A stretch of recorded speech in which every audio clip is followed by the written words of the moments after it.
Bienvenidas y bienvenidos al podcast de Conectadas, donde amplificamos las voces de mujeres en telecomunicaciones, TIC y el entorno digital.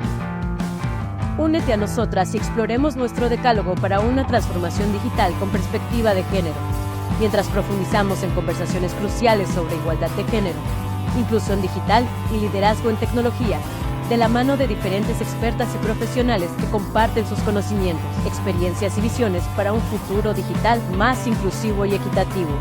Ya seas entusiasta de la tecnología, profesional del sector o defensor o defensora de la igualdad de género, este podcast es para ti. Síguenos para escuchar historias inspiradoras, discusiones valiosas y ser parte de una comunidad que se esfuerza por marcar la diferencia. Conectadas por una transformación digital. Bienvenidas y bienvenidos a Conectadas, el podcast que aborda la transformación digital de México con perspectiva de género, es decir, desde la visión, la experiencia y las realidades de las mujeres. En cada episodio ahondamos en uno de los 10 ejes que consideramos fundamentales para avanzar hacia una sociedad digital igualitaria para mujeres y hombres en nuestro país. Y en este episodio vamos a explorar cómo la inteligencia artificial puede ser desarrollada y aplicada con perspectiva de género, asegurando que beneficie a las mujeres y a las niñas. Analizaremos tanto los desafíos como las oportunidades que esta tecnología nos presenta. Y para conversar sobre este tema están nuestra conectada, Ale Lagunes, senadora de la República y fundadora de la Alianza Nacional por la Inteligencia Artificial, la ANIA, y nuestra invitada, Paola Ricaurte, investigadora titular del TEC de Monterrey, Campus Ciudad de México y experta en inteligencia artificial. Yo soy Elena Estavillo, fundadora, expresidenta y consejera de Conectadas y especialista en inteligencia artificial, género y telecomunicaciones. Para iniciar, escucharemos en voz de Paola Ricaurte una breve cápsula introductoria del tema. En la era digital, la inteligencia artificial está transformando nuestro mundo, desde la automatización de tareas hasta la toma de decisiones en salud, justicia y economía. Sin embargo, esta transformación no es neutral. Los sesgos de género en los datos y algoritmos pueden perpetuar la discriminación. La falta de transparencia y de perspectiva de género en el desarrollo y aplicación de la inteligencia artificial puede generar consecuencias negativas para la sociedad, especialmente para las mujeres y niñas. Es crucial incorporar una perspectiva de género en todas las etapas del ciclo de vida de la inteligencia artificial, desde la recopilación de datos hasta el diseño de algoritmos y la evaluación de su impacto. Así, podremos asegurar que la inteligencia artificial promueva la equidad y no amplíe las brechas de género. Muchas gracias, Paola, por esta introducción que ya nos pone en perspectiva de nuestra plática de hoy. Pues bueno, vamos al tema que nos trae hoy. Desde Conectadas consideramos que es indispensable impulsar una estrategia nacional en materia de inteligencia artificial en la que las mujeres seamos tomadas en cuenta, que seamos actoras protagonistas desde el diseño y la fijación de sus alcances. Una inteligencia artificial que promueva la igualdad, que cierre las brechas de conocimiento y la posibilidad al acceso a mejores condiciones en materia de salud, de educación, de bienestar, de oportunidades económicas para nosotras, para todos y para las generaciones por venir. Los impactos económicos en derechos humanos podrían ser enormes y sin duda lo serán, pero debemos asegurarnos que sean positivos. ¿Cuáles son los principales desafíos y los riesgos asociados con los sesgos de género en la inteligencia artificial? ¿Y cómo pueden estos sesgos impactar negativamente en diferentes áreas de la sociedad? ¿Nos podrían mencionar algún ejemplo? Ale. Pues a mí me gustaría empezar por decir que los sistemas de inteligencia artificial son un reflejo de la sociedad, son un reflejo de lo que somos. No olvidemos que la inteligencia artificial se alimenta de datos. De esos datos que hemos estado nosotros, 5,000 millones de personas alrededor del mundo, alimentando estos sistemas desde hace décadas. Entonces, me parece importante decir que este alimento de la inteligencia artificial, estos datos, ya traen per se temas de sesgos.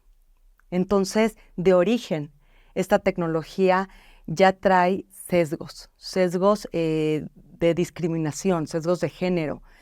Hay un estudio que hizo la Universidad de Stanford donde analizó 133 sistemas de inteligencia artificial y casi el 50% ya tienen sesgos de género. Entonces, la pregunta es, si la inteligencia artificial se alimenta de datos y estos datos que hemos ido alimentando durante décadas ya tienen sesgos, entonces hay que revisar esos datos, ¿no? Por un lado. Y por otro lado, no solamente es un tema de base de datos, me parece que también hay un tema de representatividad. Los equipos de desarrollo, quienes están desarrollando la inteligencia artificial, 85% son hombres y blancos, ¿no? De países sajones. Entonces, tenemos, creo que, dos grandes retos, Paula, Elena. Uno es las bases de datos que existen, que están alimentando esta tecnología, y por otro lado, la representatividad de mujeres en los equipos de desarrollo de inteligencia artificial. Entonces, me parece que por ahí son dos grandes desafíos que tenemos que observar, debatir y ver cómo se solucionan.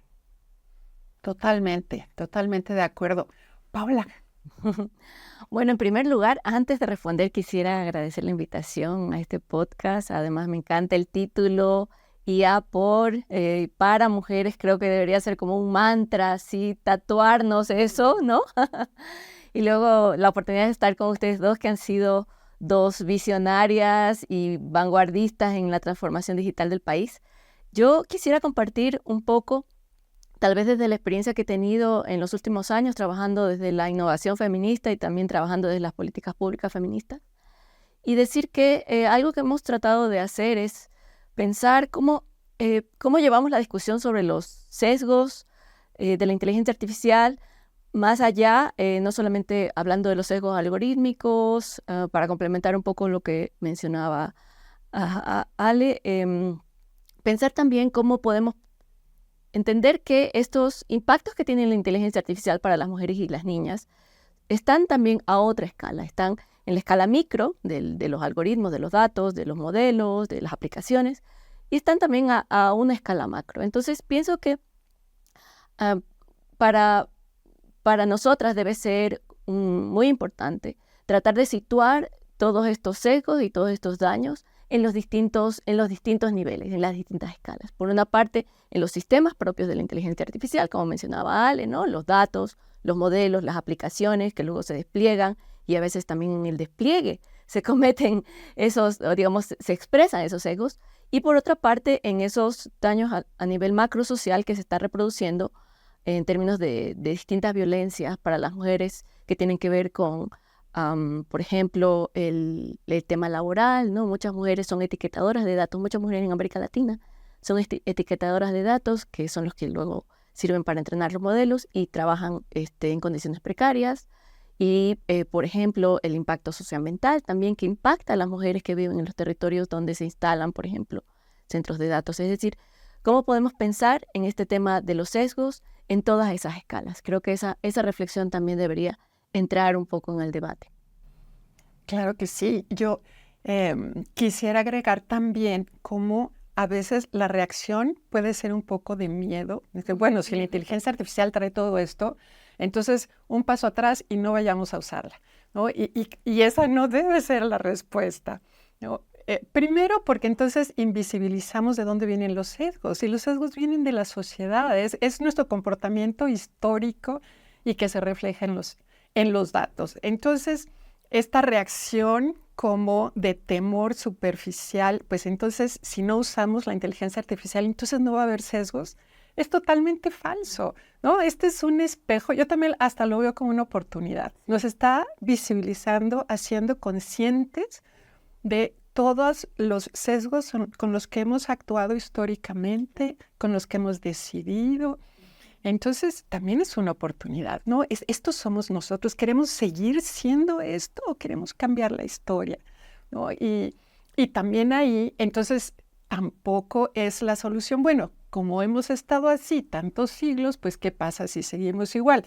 Bueno, pues sí pasa mucho. Estamos visibilizando injusticias, desigualdades y con estas herramientas tecnológicas podemos cambiar la historia, ¿no? O sea, ahí sí, ese es el poder de la tecnología para contar algo distinto.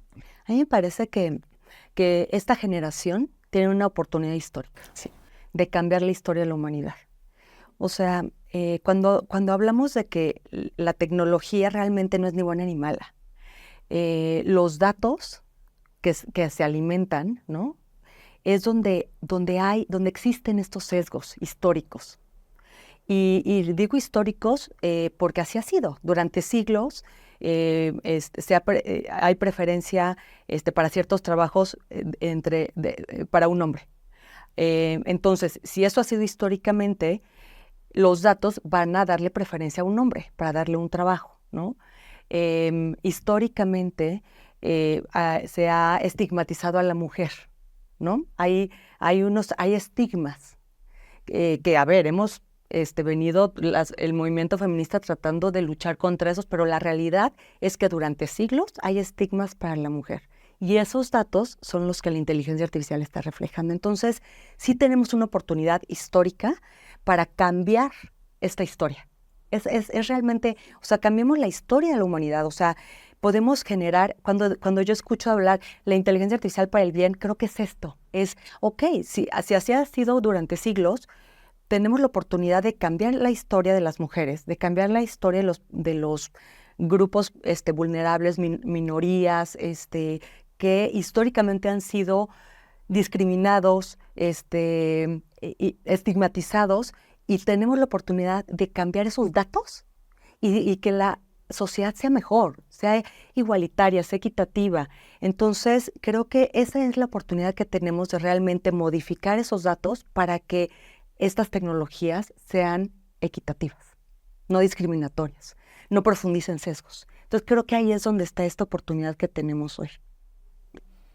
Y como que también hay vías, como dices, pueden ser desde el sector público, desde las empresas que lo desarrollan, desde quienes los aplican, porque no es nada más en los desarrolladores, como ya lo decías, Paula, ¿no? Sino a la hora de desplegar los sistemas también hay incidencia. Entonces, como identificar en todas estas partes qué podemos hacer.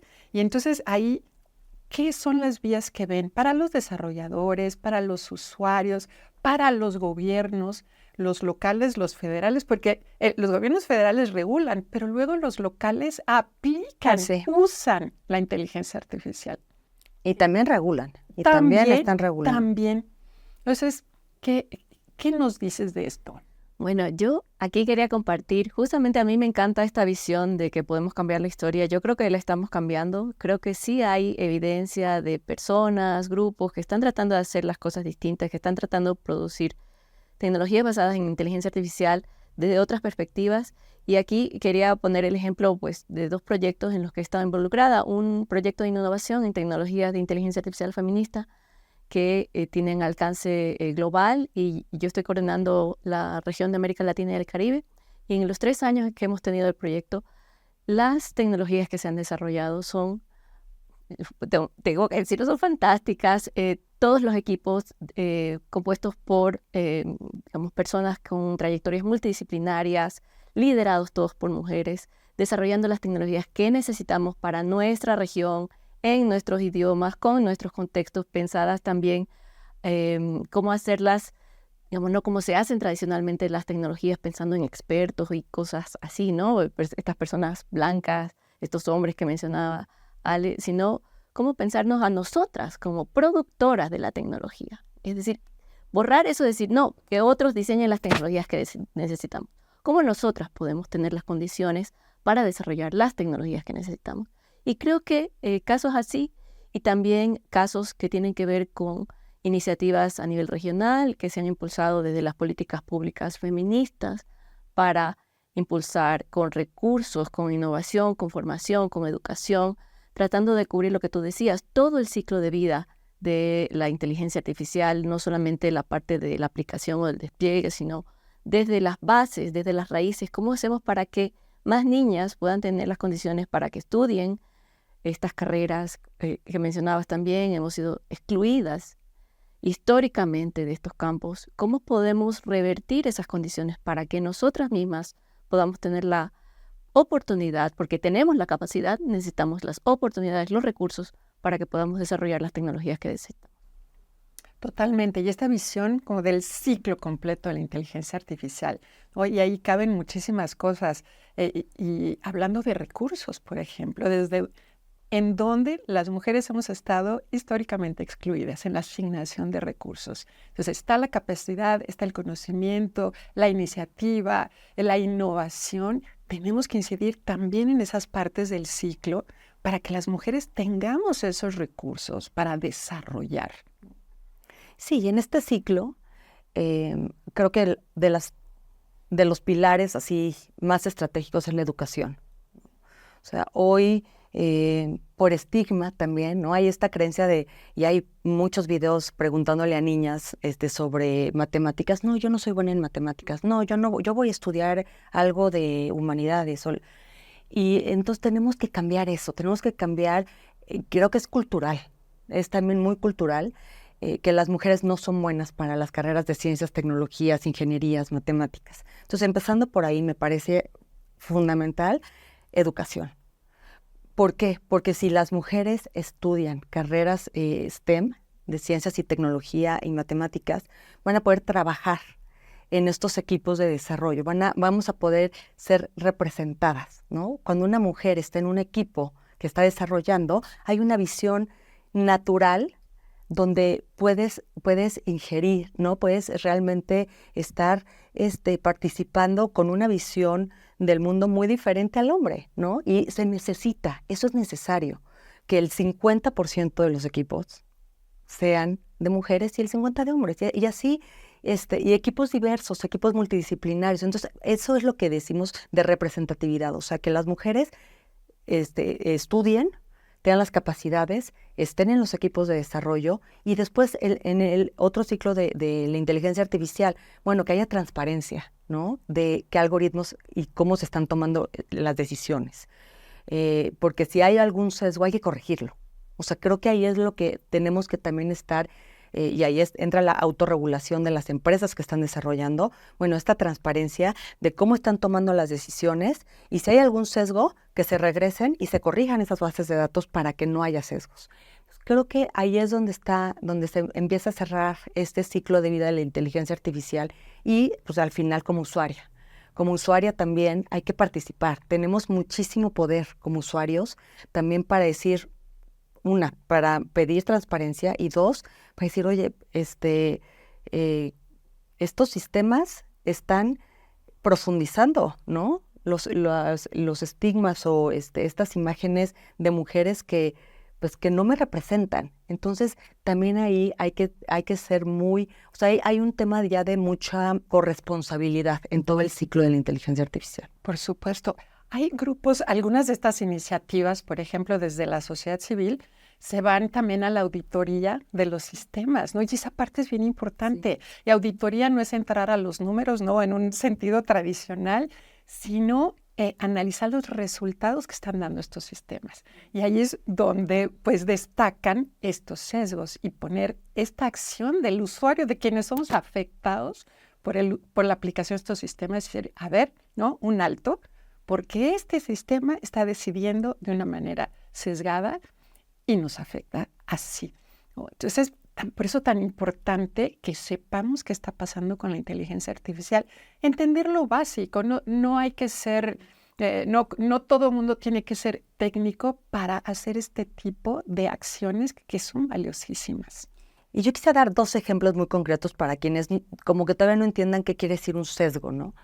La UNESCO hizo un estudio muy interesante que está en YouTube, que se llama Revolución contra el algoritmo, en el que se le pregunta a buscadores, ¿no? En Internet, se pregunta imágenes de mujer exitosa.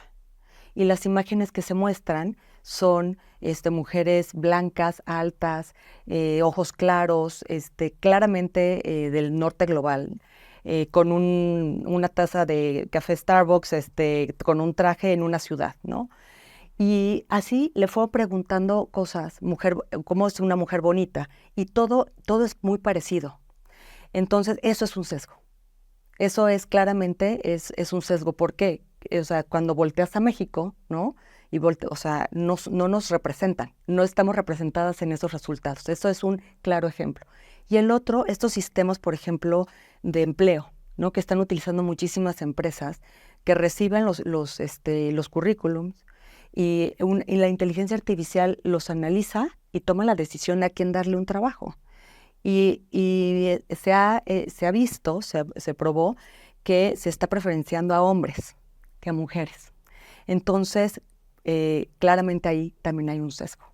Y hay que regresarnos para hacer esas correcciones en estos sistemas, porque ahí es donde estamos hablando del daño tan grande y o sea, se pueden profundizar brechas que hemos ido cerrando en los últimos años, pero estas brechas se pueden profundizar no solamente entre hombres y mujeres, sino entre países, entre razas. Y ahí es donde son ejemplos como muy claros de qué es un sesgo. Y sí que bueno que entramos a esto y bueno, ya tenemos que ir, ¿no?, acercándonos a cerrar y con el tema de los sesgos que son humanos, ¿no? No los vamos a desaparecer, sino que los tenemos que hacer conscientes, los tenemos que medir y reflejar y además entender que son ideas, son prejuicios, son estereotipos que no tienen base en la realidad. Ese es el punto, ¿no? Porque todos debemos tener preferencias y gustos, pero esos no son sesgos, sino son ideas preconcebidas que no están respaldadas. Por ejemplo, si preferimos a hombres ingenieros, eso no está respaldado en que sean mejores en su trabajo, en que estén más preparados. No es eso. No. Cuando no hay una explicación en lo fáctico, entonces es un sesgo.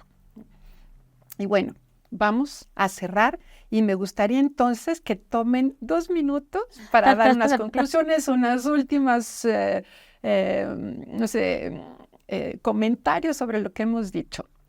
Sí, bueno, difícil en 2 minutos, pero quisiera retomar lo que acaban de mencionar porque me parece súper importante. Hay una matemática de Estados Unidos que se llama Cathy O'Neil que dice que los algoritmos son opiniones incrustadas en el código. Y eso creo que es muy palpable cuando como usuarias, por ejemplo, nos damos cuenta de estos sesgos que aparecen en nuestra interacción con estas tecnologías basadas en inteligencia artificial en todas las tecnologías que utilizamos. Y creo que pensar en cómo involucrarnos como sociedad en todos esos momentos, en todas esas fases del ciclo de vida es importante. Y pensar que, como también mencionabas, Elena, no porque no tengamos un conocimiento técnico estamos fuera de la discusión.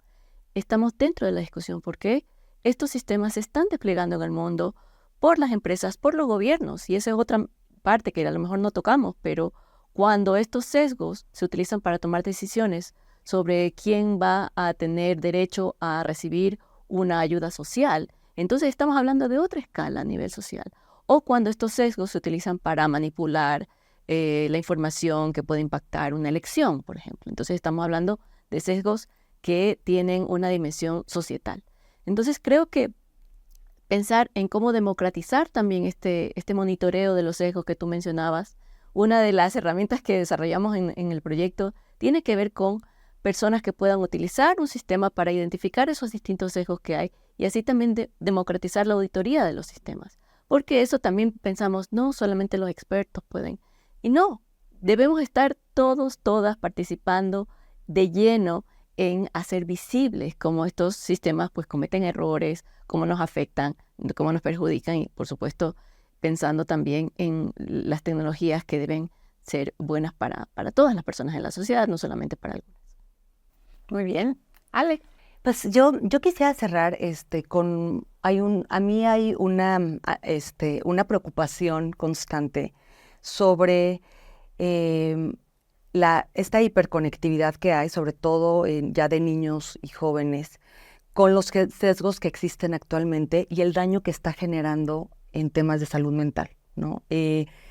Hay libros ya muy buenos, estudios buenísimos sobre cómo los sesgos están afectando especialmente a las niñas desde muy chiquitas, que creen que la belleza es esta, que la perfección, o sea, para yo pertenecer tengo que ser así, tengo que hacer esto, Entonces, esta cantidad de información en cerebros que aún se están desarrollando está generando niveles de ansiedad terribles en nuestras niñas y adolescentes. Entonces, si bien hay lo que dijimos, ¿no? Puede haber daños en diferentes capas y a diferentes escalas. A mí, una de las mayores motivaciones que tengo es cómo protegemos a nuestra niñez, ¿no? Y sobre todo a quienes hoy se están viendo tan afectadas, que son las niñas, frente a estereotipos de belleza, del bien, del mal, que están en las redes sociales, ¿no? Y que están alimentando sus cerebros, o sea, su autoestima. Hay estudios muy interesantes de las redes sociales incluso, que están midiendo el daño incluso de estas niñas que han manifestado su intención hasta de suicidio, ¿no? Por no cumplir con estos estándares. Entonces, regresando al tema de autorregulación, de regulación y de corresponsabilidad, en este tema yo estoy trabajando mucho con las empresas desarrolladoras, pero también en las escuelas y con las familias para tratar de manera muy práctica estar atendiendo este tema, que me parece que es uno de los daños que todavía no alcanzamos a visibilizar porque están creciendo, pero son daños que están cambiando el tema de salud mental en nuestras niñas desde muy jóvenes. Entonces, creo que ahí, para mí, uno de los temas más importantes es que necesitamos borrar estos sesgos que hay, estos estereotipos que hay en la inteligencia artificial, para que los niños puedan crecer de una manera muy sana, ¿no? O sea, con una conexión a su cuerpo, a una aceptación, un tema de autoestima, que bueno, ahí es donde estoy trabajando mucho. Y creo que aquí los papás también tienen una responsabilidad muy grande, ¿no? Desde a qué edad las niñas deberían de estar, bueno, los niños y niños no deberían de estar participando ya de manera activa en las redes, hablar mucho, estar muy de cerca, pero bueno, esta creo que es otro gran tema, pero para mí sí es uno de los grandes temas sobre el tema de sesgos en inteligencia artificial. Por supuesto. Yo quisiera también comentar, como en su momento, y no hace mucho tiempo, ¿no? La revolución del Internet también nos hizo ver que el acceso a Internet es un habilitador de derechos humanos, y por eso la importancia de la inclusión digital, del acceso de todas las personas, de las capacidades, de la alfabetización. Y ahora, muy poquitos años después, ya tenemos otra revolución encima, que es la de la inteligencia artificial, que está cambiando todo en nuestras vidas, ¿no? A lo mejor no se alcanza a dimensionar eso, y de una manera muy rápida. Y ahora la inteligencia artificial es esta puerta de acceso a derechos, ¿no? Derechos de las mujeres, derechos humanos, y tenemos que diseñarla, tenemos que usarla de una manera deliberada para que todos tengamos el mismo acceso, la misma protección a nuestros derechos. Y por eso me parece fundamental, ¿no? La acción de todas las personas para que esta sea un motor de una revolución positiva para la humanidad. Ahí sí ya vamos fuera de fronteras, ¿no? Pues bueno, con esto llegamos al final. Gracias a todas, a todos por acompañarnos, sobre todo a este panel de amigas tan maravillosas. Les invitamos a escucharnos en nuestros próximos episodios de Conectadas. Hablaremos de cada uno de nuestros 10 ejes del Decálogo por una transformación digital con perspectiva de género. Los invitamos también a seguirnos en nuestras redes sociales, visitar nuestra página www.conectadas.org, y hasta la próxima. Gracias por acompañarnos. Te esperamos en nuestro próximo episodio. Mujeres por más mujeres, conectadas por una transformación digital.